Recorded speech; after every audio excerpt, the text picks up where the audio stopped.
Сайн байцгаана уу? Та бүхэндээ ирж буй 17 дугаар жарны ялгуулсан морин жилийн мэндийг эрен мэдчилж байна. Британд Монголын соёлын төв байгуулагдаад 5 дахь жилтэйгээ залгаж байна.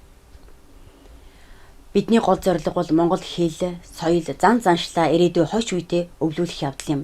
Энэ ч үүднээс бид монгол хэлний болон бусад сургалтуудыг уламжлал болгон явуулсаар ирсэн. Манай соёлын төвийн дэргэдэх нэмэлт сургалтууд Хамарсмит Фулхам дүүргийн боловсролын хэлтсээр зөвшөөрөгдсөн бөгөөд тус хэлтсээс сургалтын чанарын мөнгөн зэрэглэлийг одоо бид хүртсэн юм аа.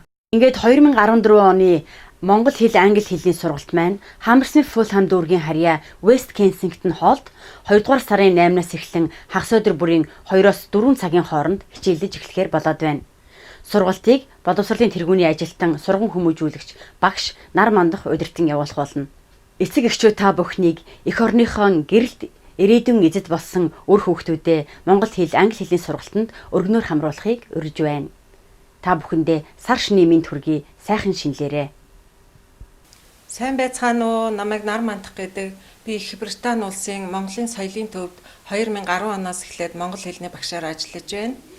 Энэ хугацаанд багшилсан туршлагаасаа үзэхэд хэлийн чандад амьдарч байгаа монгол хүүхдүүд юуны өмнө ярьж сурах нь чухал байдгийн байна. Ярьж сурсныхаа дараа уншиж бичих сонирхолтой болдгийн байна гэж үзсний үндсэн дээр сургалтын програмдаа бид нар өөрчлөлт оруулад маш энгийн аргаар оньсоо үлгэр дуу шүлэг заахаас гадна тоглоомын аргаар хүүхдүүдийг яриулж сургах хичээлийн хөтөлбөр боловсруулад байна. Анги танхимаа монгол дуу шүлгийн ном, оньсоо үлгэрийн номоор баяжуулснаас гадна монгол тоглоомоор догчулсан байгаа. Та бүхэн үр хүүхдээ хагас өдөр бүрийн 2-4 цагийн хооронд монгол яс заншил болон монголын ярианы дадлага олгох хичээлд өргөнөөр оролцуулно.